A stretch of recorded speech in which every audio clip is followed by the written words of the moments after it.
Olá, começa agora mais um Conexão Legislativa e no programa de hoje nós vamos falar sobre epilepsia e sobre a importância de políticas públicas. E para isso eu recebo a Maria Alice Suzemil, que é presidente da Associação Brasileira de Epilepsia. Maria Alice, seja muito bem-vinda ao nosso programa e muito obrigada por aceitar o nosso convite.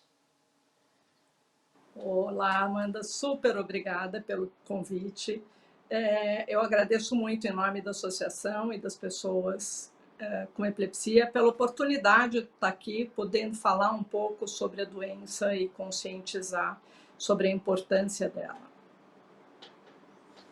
Para começar esse nosso bate-papo, Maria Alice, eu queria que a senhora explicasse um pouco para quem está nos acompanhando o que é a epilepsia, já que a gente pode ouvir falar, mas nem todo mundo conhece a doença. Então, Amanda, a epilepsia é uma doença neurológica crônica que afeta de 1 a 2% da população e ela é caracterizada de crises epiléticas. As crises epiléticas são um pouco como um curto-circuito, né? Tudo no nosso organismo acontece através de estímulos nervosos, né? A conexão dos neurônios. E na crise epilética ocorre um excesso de estímulos nervosos, fazendo com que os neurônios não se comuniquem durante aqueles segundos adequadamente. É realmente como um curto-circuito, tá? Mas assim, existem crises epiléticas ou convulsões que têm uma causa metabólica, por exemplo, na diabetes, e a pessoa não tem epilepsia, ou crises febris em crianças e a criança também não tem epilepsia, né? Para o diagnóstico de epilepsia, é necessário que a pessoa tenha 2 crises epiléticas num intervalo de 24 horas, sem um fator desencadeante. A senhora citou essa questão do diagnóstico. A partir de que idade essa doença já pode ser identificada? E queria que a senhora falasse também dessa possibilidade de diagnóstico precoce, o quanto isso é importante. Então, a doença, ela pode acontecer em bebês já, tá? Um recém-nascido pode ter epilepsia. Então, assim, no recém-nascido, às vezes são movimentos repetitivos durante o sono, sabe? Uns tremores, uns saltos, pode ser uma síndrome epilética. Mas a mãe não tem que confundir, porque na realidade existem movimentos durante o sono que são característicos do desenvolvimento da criança. Mas, então, a epilepsia é mais comum na infância e em idosos, o aparecimento da epilepsia, e os fatores são diferentes em cada idade. Na criança, geralmente, podem ser as febres que vão mostrar, no idoso vai ser uma queda ou um AVC. Então, é assim, você deve observar na criança, partindo do princípio que ela surge mais frequentemente em crianças, se começa a ter um atraso na escola, ou se a criança tem o sonhar acordado, que você fala, ô Joãozinho, tá sonhando acordado? Porque você tem, as pessoas confundem um pouco na epilepsia, que epilepsia só é caracterizada por convulsão, aquela crise que a gente vê, que a criança cai no chão ou o adulto cai no chão. Mas não, essa é a menos comum. Tá?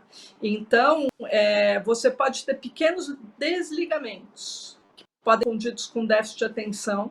A criança desliga durante 2 segundos, 3 segundos, é rapidez, assim, só que ela perde todo o conteúdo de uma aula, ou ela perde o que está acontecendo em casa, ela falha no desenvolvimento dela, uma vez que o cérebro dela não está funcionando naquele momento. Ele está nesse curto-circuito, e são só desligamentos breves. Mas esses desligamentos, às vezes, ocorrem 100 vezes por dia, 200 vezes por dia. Então, imagina, essa criança fica cansada, tá? E perde o conteúdo de aula ou as coisas que estão acontecendo na vida.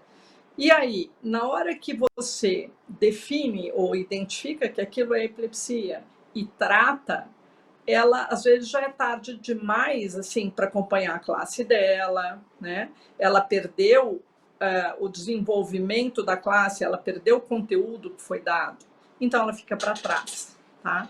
Então, epilepsia não significa num atraso cognitivo, ou num déficit cognitivo, ou num atraso mental, né?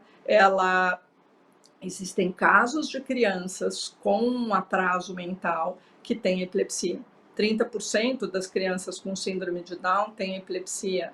30% das crianças com autismo cursam com epilepsia. Mas a epilepsia nem é causa do autismo, nem na síndrome de Down, entende? Elas são doenças que coabitam, tá? Mas você tem que pensar que tudo que afeta o cérebro afeta o desenvolvimento, né? Nós somos cérebro, o cérebro comanda tudo na gente. Então, imagina um cérebro que está incessantemente tendo crise, né? Ele atrapalha bastante o desenvolvimento dessa criança. A senhora falou sobre essa questão, né, de atingir as crianças, os idosos, mas falando de um modo mais geral, quais são os fatores que contribuem para o desenvolvimento da epilepsia? A genética é um fator importante? Sim, Amanda, a genética é um fator importante, mas são múltiplas as causas da epilepsia, possíveis causas, tá? A genética não é a mais prevalente. Nós temos fatores genéticos, nós temos tumores cerebrais, nós temos traumatismo durante o parto, principalmente em países em desenvolvimento, um fórceps pode provocar, então é um traumatismo para o cérebro. Tudo acidentes automobilísticos que provoquem um traumatismo craniano, AVC, doenças virais, tipo meningite, encefalite. Nós temos várias doenças que acometem o cérebro e, dessa forma, você tem como sequela a epilepsia. Então, as causas são múltiplas e, às vezes, elas são desconhecidas. Mesmo numa investigação neurológica profunda, não se descobre a causa daquela epilepsia. E falando um pouco sobre a questão, né, do tratamento, a epilepsia é uma doença que tem cura? E quais são os tratamentos que hoje estão disponíveis para as pessoas que têm esse diagnóstico? Então, infelizmente, a epilepsia é uma doença que não tem cura, é uma doença crônica. Você diz numa doença, na epilepsia, se a pessoa está há 10 anos sem crise, é epilepsia resolvida, tá? Você não diz que a epilepsia está curada, né? Mas, sim, algumas pessoas ficam livres de crise, tá? Nas epilepsias da infância, existem umas epilepsias benignas, que quando a criança atinge determinada idade e o cérebro está desenvolvido, ele deixa de ter crise. E os tratamentos disponíveis hoje em dia são fármacos anticrise, cirurgia ressectiva da epilepsia, então uma cirurgia onde você retira um tumor, você retira a causa daquela epilepsia, mas temos que ver que isso serve para poucos casos, porque existe uma análise, que áreas serão envolvidas para fazer a cirurgia, se você vai afetar a fala, dependendo, se existe uma perda, a cirurgia não pode ser feita, tá? Então, existe o tratamento VNS, que é uma neuromodulação. É um pouco como um marca-passo cerebral.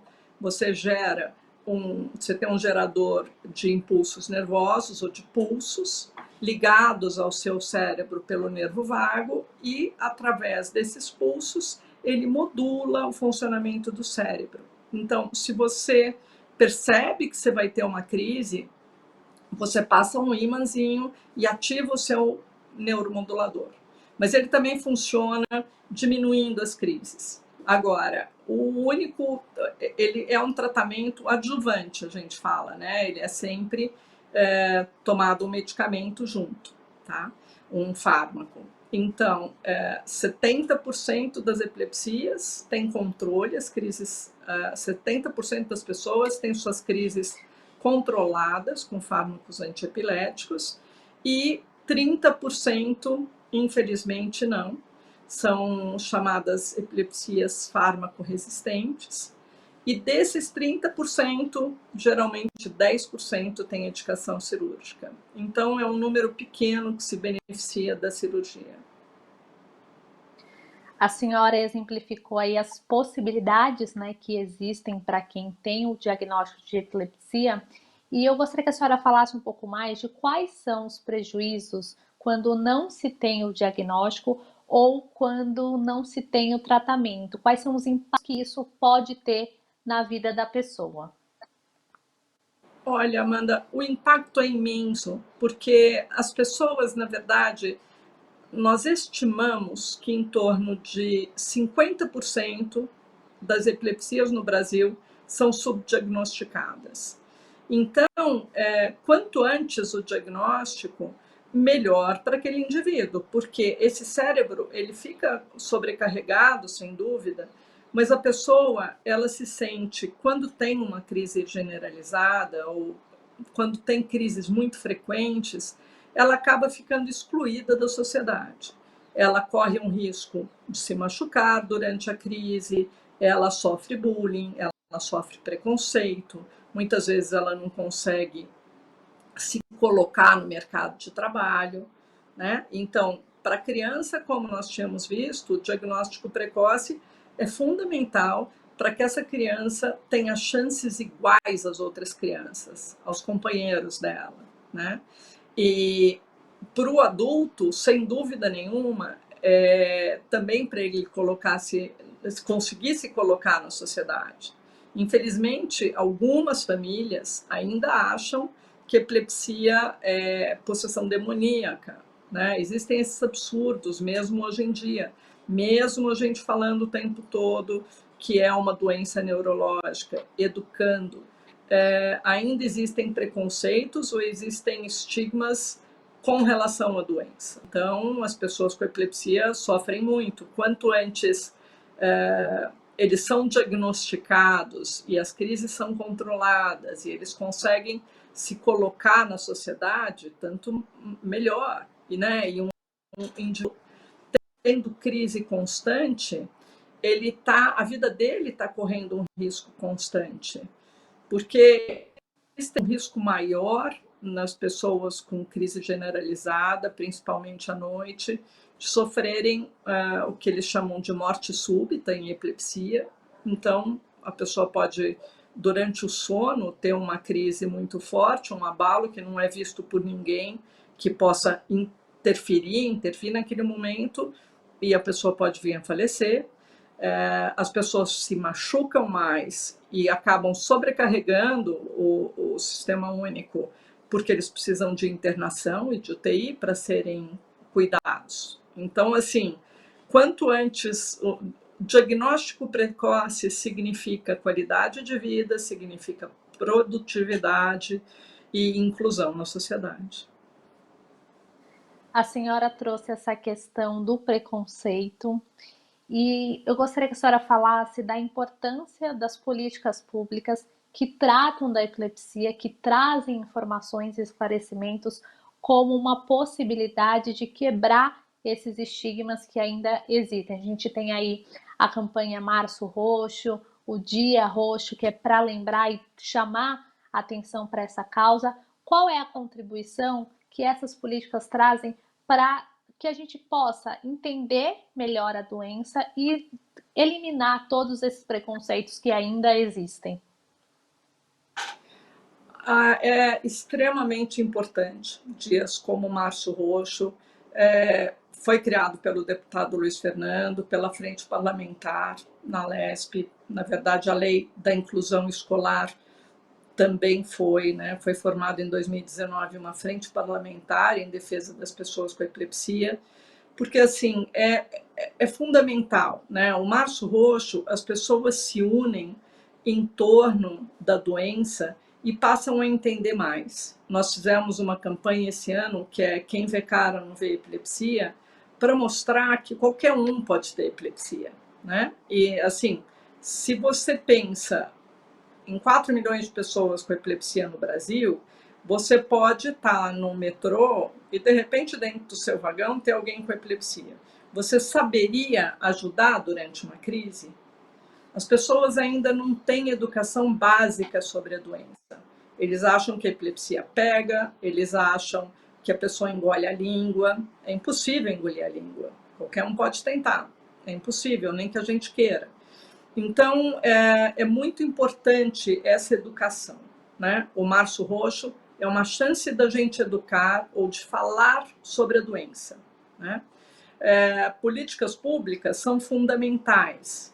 A epilepsia, a epilepsia cursou, a sociedade esconde, né? Muitas pessoas escondem que tem epilepsia, então a gente só vê a ponta do iceberg, que são as pessoas que têm crise de descontrole, né? Então, a gente vê essas pessoas que são os casos muito graves. E a epilepsia também é uma doença, vamos dizer, uma comorbidade, vamos dizer, ela é uma característica de outras doenças. E com isso ela ficou abandonada. Você tem defesa para pessoa com síndrome de Down, você tem defesa para pessoa com autismo, mas você não tem defesa para as pessoas com epilepsia, né? Ela ficou escondida. E agora ela precisa sim ser cuidada. Existe um plano da Organização Mundial de Saúde que para instituir um plano no mundo, e o Brasil principalmente nos países em desenvolvimento, de atendimento à epilepsia. A epilepsia não tem nem atendimento básico. Nós precisamos fazer atendimento nos UBS, precisa ter atendimento, os médicos precisam saber o que é epilepsia, como tratar a epilepsia. Então, existe todo um plano de ação de políticas públicas para darem um suporte e apoio às pessoas com epilepsia. Uma coisa absurda, por exemplo, frequentemente temos falta de medicamento.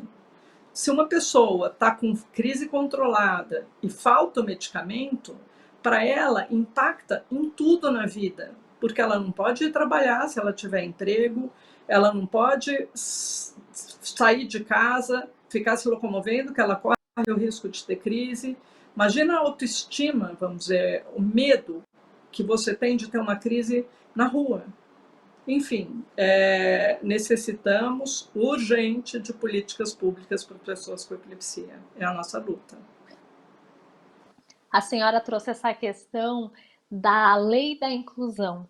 Qual é a importância que isso tem também para as pessoas que são aí diagnosticadas com epilepsia? Como é que isso pode nos ajudar como sociedade a ver essas pessoas de forma comum? Afinal, como a senhora falou da campanha, né? A epilepsia pode atingir qualquer pessoa.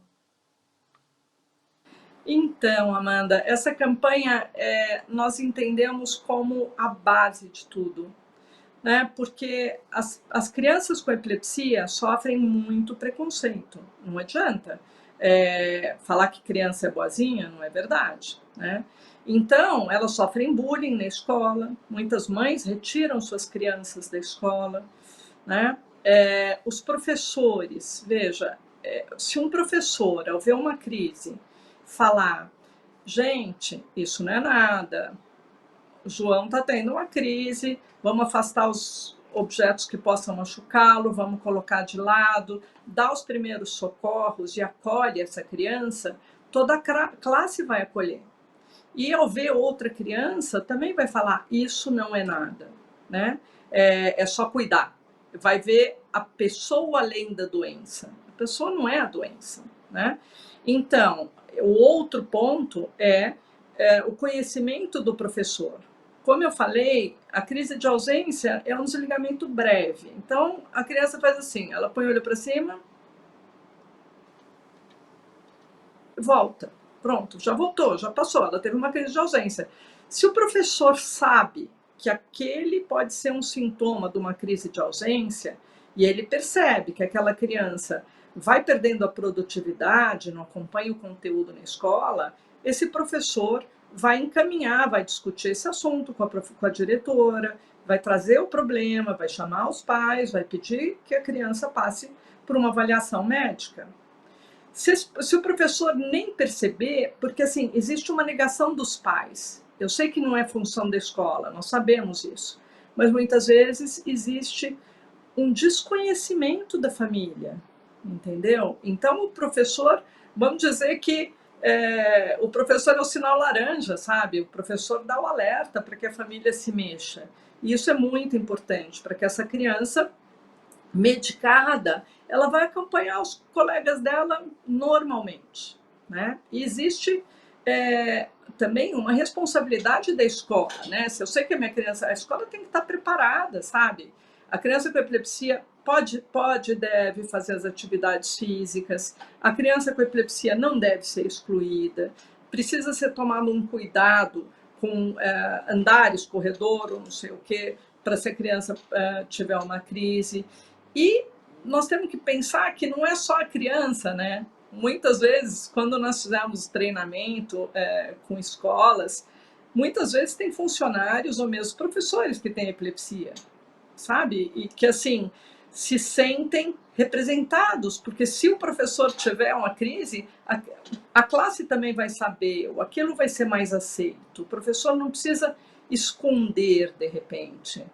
Então, tem muita vantagem, ou muito crescimento para todos, né? E essas crianças vão se desenvolver daí com todas as possibilidades que elas têm. Vamos dizer, você vai dar uma igualdade de desenvolvimento, né? Que é super importante.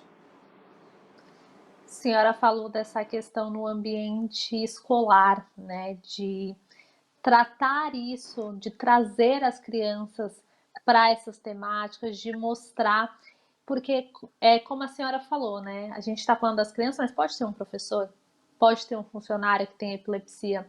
E eu gostaria que a senhora falasse do quanto essa inclusão na escola, nas atividades, de modo geral, na sociedade como um todo, é importante para essa criança, para esse processo de desenvolvimento, de formação, né, dessa pessoa que está ali no começo e que mais tarde vai se tornar um adolescente, vai se tornar um adulto. Qual é a importância da educação e que se comece a falar disso logo nas primeiras idades, na educação básica, para que a gente possa então caminhar nessa quebra de preconceitos, como a senhora falou. É muito importante, Amanda, é fundamental, né? Você pensa, a criança, a escola é a segunda família, vamos dizer. Tem muitas crianças que passam o dia inteiro na escola, né? Então, imagina se nesse ambiente ela não se sente acolhida, né? O Março Roxo, se a gente pensar, ele surgiu com uma menina de 9 anos que recebeu o diagnóstico da epilepsia e ficou apavorada, né? Ela falou, nossa, será que outras pessoas têm? Será que eu vou perder meus amigos? Será que ainda vão gostar de mim? E a professora? A professora é um exemplo.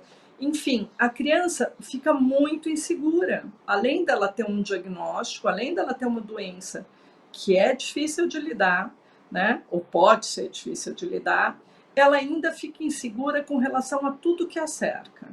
Então, a partir do momento que a gente dá suporte para essa criança, ela se sente amada e se sente incluída e realmente cresce nesse conceito que a doença é uma parte, vamos dizer, faz parte da vida dela, mas a doença não é ela, né? Ela é aquela criança que tem as potencialidades, que desenha, ou que canta, ou que corre, ou que faz arte. Né? Não muda, a autoestima aumenta muito, né? Durante o movimento todo do Março Roxo, nós temos muito depoimento de pessoas. Gente, é impressionante como as pessoas se sentem empoderadas, se sentem incluídas. Quantas pessoas com epilepsia passam a falar da doença, né? Muitas pessoas que nem contavam que tinham uma doença, elas se sentiram mais amadas pela família, elas sentiram a importância delas serem porta-voz da informação sobre a doença, de discutir. Nós recebemos milhares de agradecimentos e mesmo nessa campanha, Quem Vê Cara Não Vê Epilepsia, ela foi feita no metrô, nós temos flyers com primeiros socorros, ensinando, porque muitas vezes o metrô não está preparado, ou os funcionários não sabem, ou os usuários, não vamos nem colocar para o metrô isso que não é função dele, assim, obrigatoriamente, os usuários não estão sabendo como acudir uma crise, como agir em primeiros socorros. Então, esse tipo de campanha vai dar mais segurança para a pessoa que tem epilepsia, né? Muita gente relata que pior do que ter a crise é voltar da crise e olhar a cara apavorada das pessoas em torno dela, sabe? Sem saber o que é aquilo. Uma cara de rejeição, né? Então, eu acho que, assim, uma outra pessoa com epilepsia falou uma coisa importante.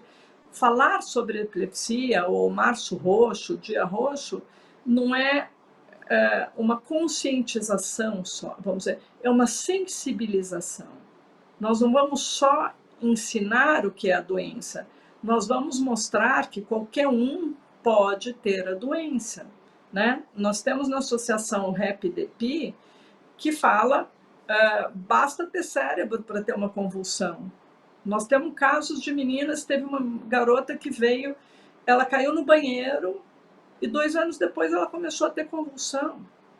Então, assim, sabe, 30% dos acidentes, 30% resultam, se tem traumatismo craniano, em epilepsia pós-traumática. Então, assim, basta ter cérebro. Por que acomete muito idoso? Porque o idoso escorrega no banheiro, cai, bate a cabeça, começa a ter crise. Ou tem um AVC. Enfim, a educação, eu acho que nós temos que mostrar isso, que as pessoas com epilepsia são como todos nós, né? Você pode ter uma enxaqueca crônica, e aí? É diferente? Não. Você pode ter diabetes, você pode ter milhares de doenças crônicas, e isso não te faz diferente. Por que a epilepsia tem que te fazer diferente? Tem que te excluir, né? Então, é muito importante sensibilizar, é muito importante que mais pessoas se unam ao movimento para fazer de fato a diferença. Sabe, eu gostaria que aqui tivesse sentado para falar com você uma pessoa com epilepsia. Se Deus quiser, nós ainda teremos, tá? Assim, nós temos membros da BEC que têm epilepsia, mas não na diretoria, assim, na presidência. Nós ainda não tivemos um presidente com epilepsia. Espero que a gente venha a ter em breve. Maria Alice, quero agradecer a participação na Conexão Legislativa por trazer essa temática tão importante, falar também sobre o papel das políticas públicas, e já aproveito para deixar aqui o convite aberto para outras oportunidades. Muito obrigada pela participação. Amanda, eu que agradeço de coração, e é só chamar que nós vamos aqui. Quanto mais falar, mais pessoas ouvirem, mais rápido vamos conseguir mudar. Muito obrigada. Esse foi o Conexão Legislativa de hoje, falando sobre epilepsia e a importância de políticas públicas. Muito obrigada pela companhia e até o próximo programa.